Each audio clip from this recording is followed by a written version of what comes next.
Este vídeo é uma espécie de preâmbulo para vocês poderem entender outros vídeos onde a gente utiliza o conceito de biopoder. Eu começo lembrando que o biopoder, tradicionalmente, ele tem a ver com o primeiro volume do História da Sexualidade do Foucault, Michel Foucault.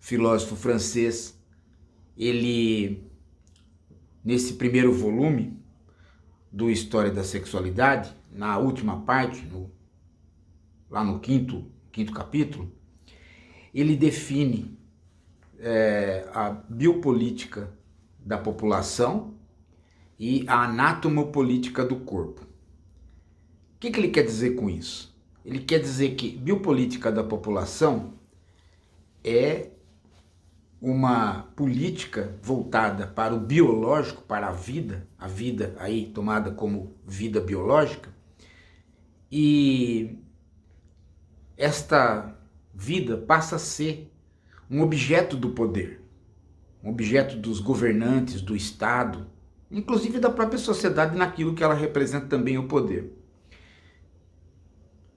De que maneira?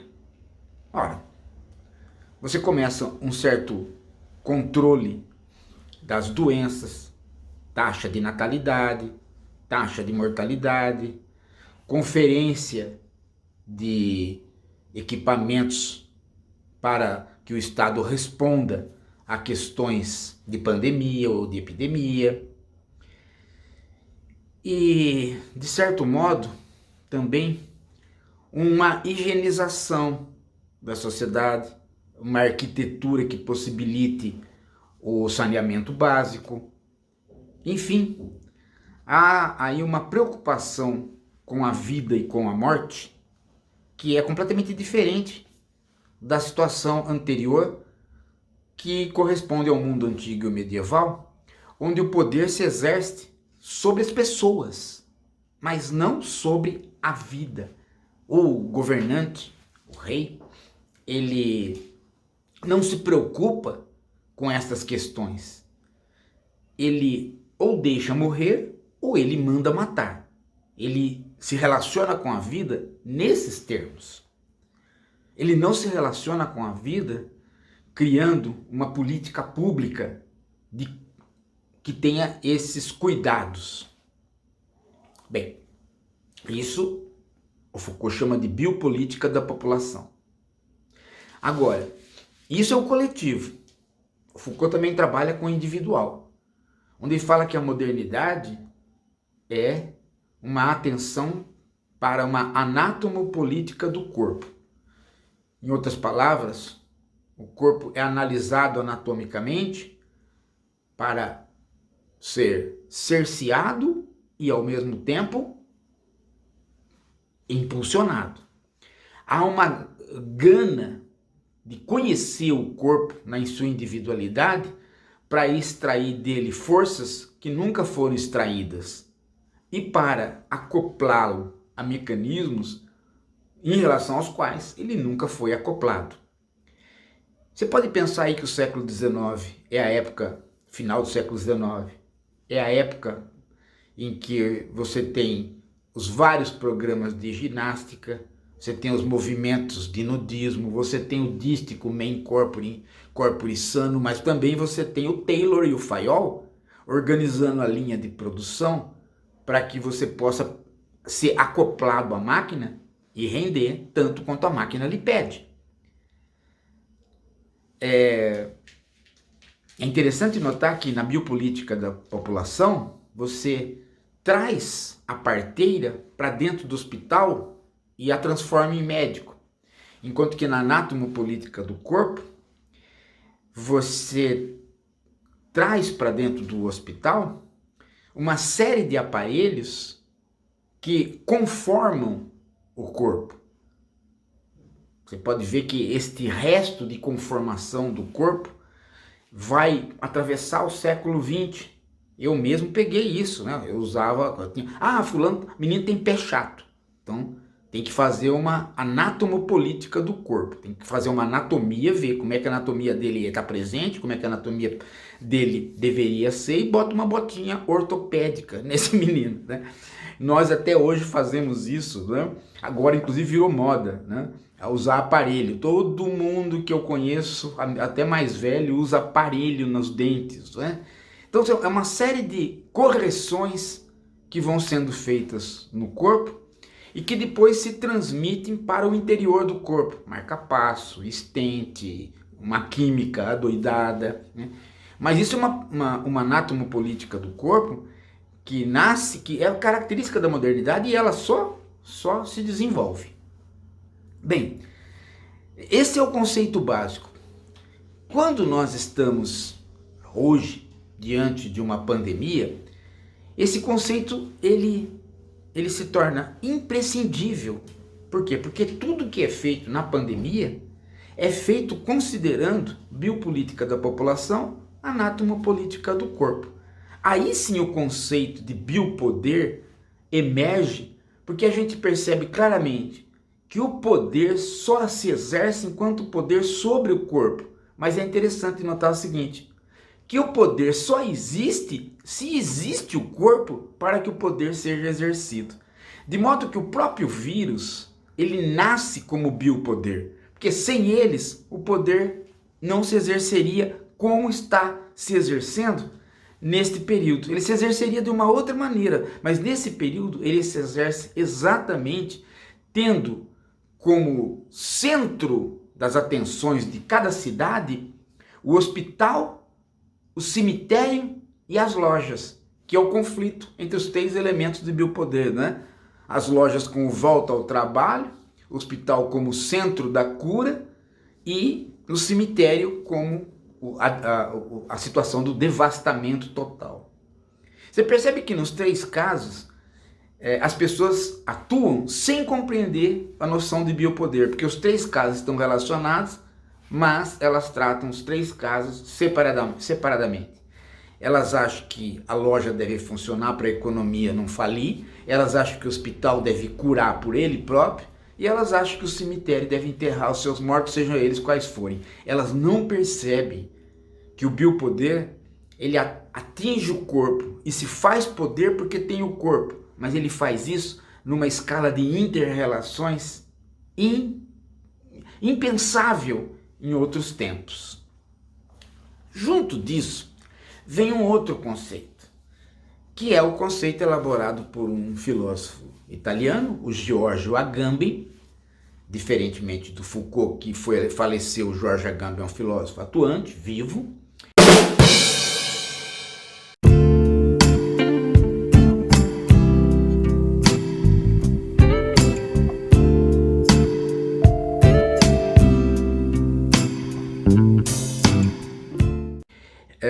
E ele cria o conceito de vida nua.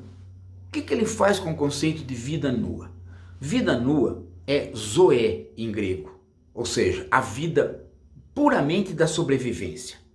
Aquela vida básica, a pneuma, o respirar, né? O cara fala, deu o último suspiro, né? O suspiro é a vida. Então quando você nota a vida, quando você tem o respirar, então a vida nua é esta redução da vida ao puramente biológico. Enquanto que, né, a outra palavra grega, que é bios, é a vida humana.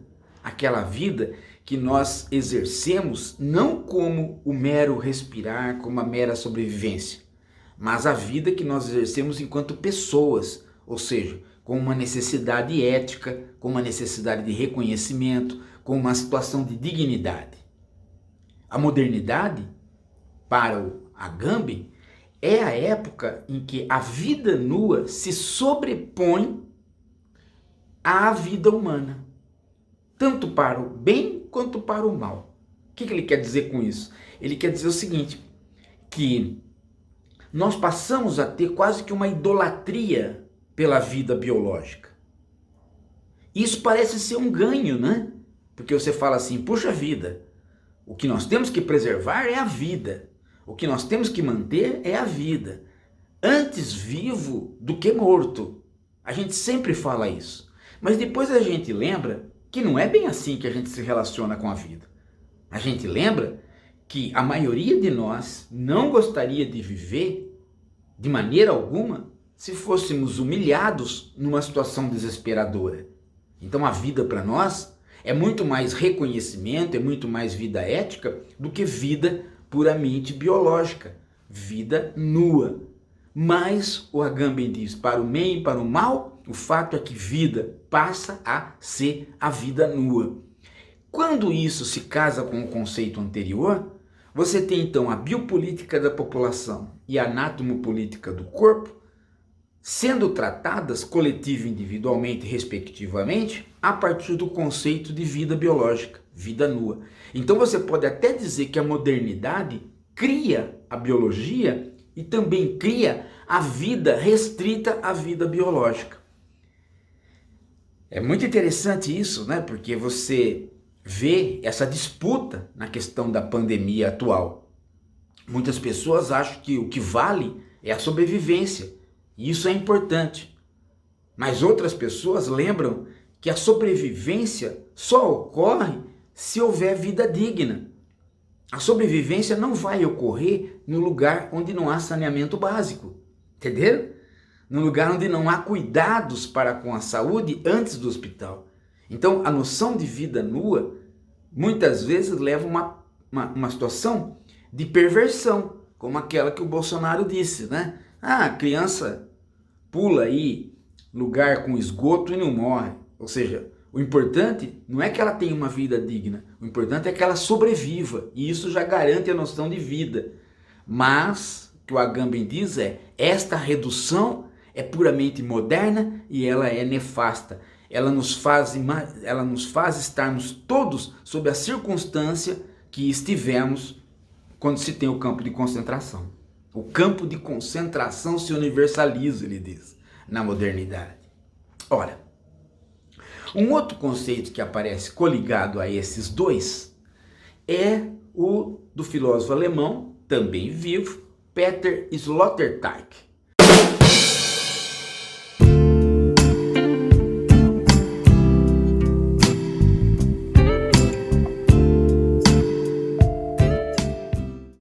Peter Sloterdijk, ele cria vários conceitos, mas um deles é fantástico para ser acoplado ao biopoder e à vida nua, que é o conceito de antropotécnica. Ou seja, o interesse do Peter Sloterdijk é acabar com essas divisões que não servem para nada, que é a divisão entre biologia, química, matemática. Ele tende a entender que cultura e história não podem ser divididas porque o homem, ele não nasce um ser de cultura ou um ser natural. Ele nasce através de antropotécnicas. O homem elabora técnicas que o transformam em homem. Continuamente. Continuamente.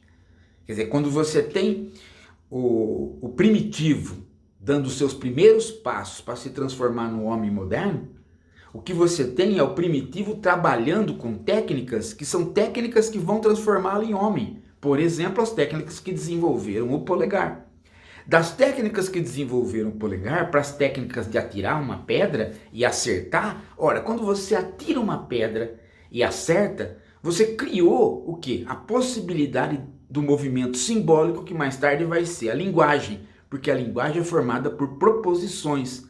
Proposições o que são? Enunciados, que a gente pode dizer para eles verdadeiro ou falso. Então, se atira uma pedra, você criou as pré-condições para uma proposição. Ou seja, as pré-condições para uma linguagem onde o certo e o errado, o verdadeiro e o falso, são fundamentais para que a própria linguagem exista. Se atira a pedra e bate no alvo, você acertou. Você atira a pedra, erra o alvo, você errou. Veja como isso é o protótipo da linguagem, do certo e do errado. Quando o humano atira uma pedra, ele está criando uma técnica para se tornar humano, para ganhar a linguagem. Então ele está criando uma antropotécnica. Ora, a anatomopolítica do corpo e a biopolítica da população, elas criam antropotécnicas, elas criam situações onde o homem cria técnicas para se tornar humano. Por exemplo, nós todos estamos criando agora uma antropotécnica, ou seja, nós estamos nos tornando mais humanos, ou melhor dizendo, nos tornando humanos mais adaptados à vida que tem que ser a vida humana, por uma técnica de cobrir o rosto, para poder combater o vírus. E talvez a gente nunca mais deixe de cobrir o rosto, por outras razões. Como foi a técnica de usar óculos? Como foi a técnica de pôr um stent no coração? Como foi a técnica de usar a bengala ou uma muleta? Como foi a técnica de usar relógio no pulso? Antropotécnicas, técnicas de criação do homem.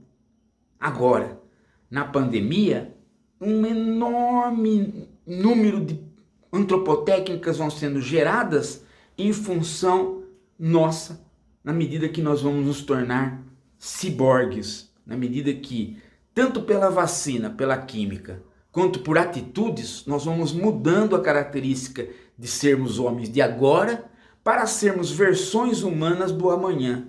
Isso se faz por antropotécnicas. Você não pode falar que o homem é de cultura, histórico ou se ele é natural. A antropotécnica extrapola esta divisão e se adapta muito bem à modernidade, para caracterizar a modernidade e também esses tempos que nós estamos vivendo agora. Por fim, um dos últimos conceitos que a gente tem trabalhado é o conceito do filósofo italiano, também vivo, atuante, Roberto Espósito.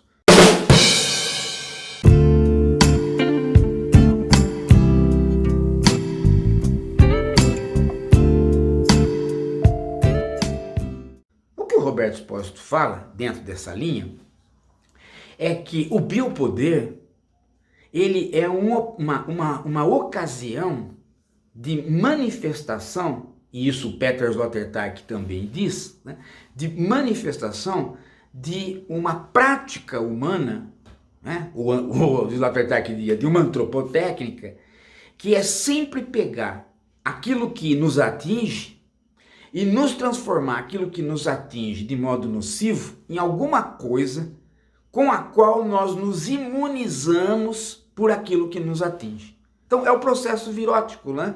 Você recebe um vírus e dele você faz a vacina e se imuniza. Ou nós sabemos que essa metáfora medicinal, ela é uma metáfora que veio do mundo jurídico. Primeiro o mundo jurídico, né, criou a palavra imunizar.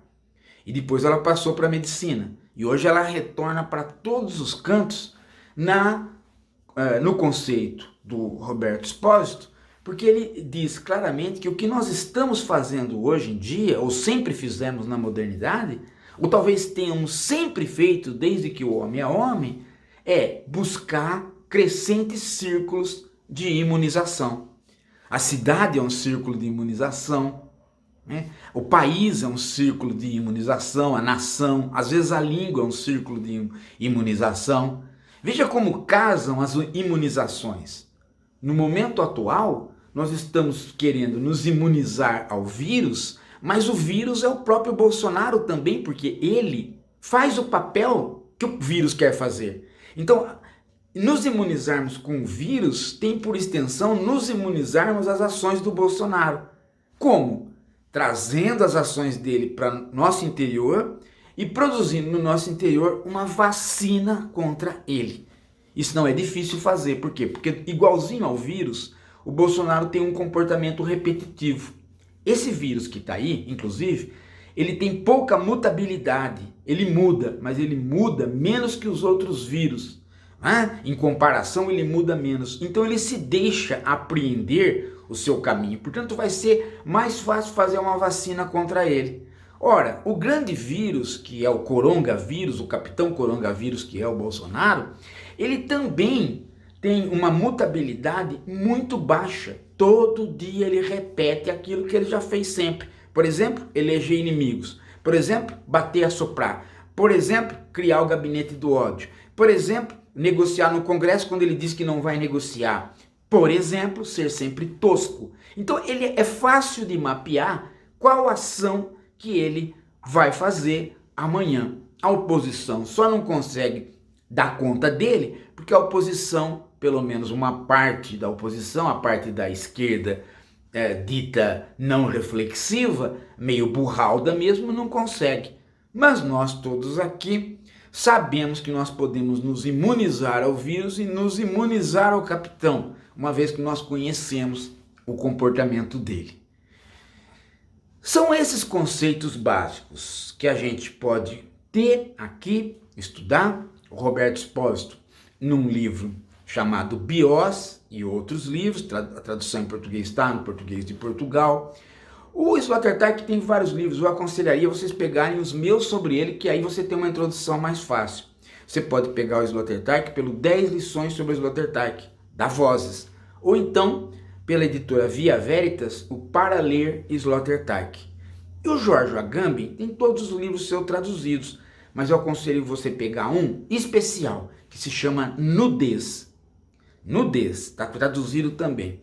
E dentro do Nudez, você pegar um artigo que eu pus aqui na comunidade do canal, né, que é aquele Identidade Sem Pessoa. Tá vendo? Tá tudo aí com uma bibliografia, os conceitos expostos, como vocês pediram.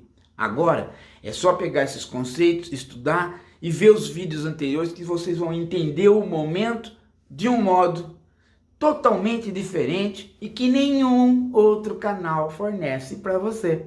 Porque só aqui você tem um trabalho para a criação de uma esquerda reflexiva. Eu tenho certeza que você gostou desse vídeo e ele de fato vai ser muito útil para você. Tá bom? Olha, dá o like nesse vídeo, ele é um vídeo importante, é diferente dos outros, ele é base para os outros e daqui a pouco eu volto.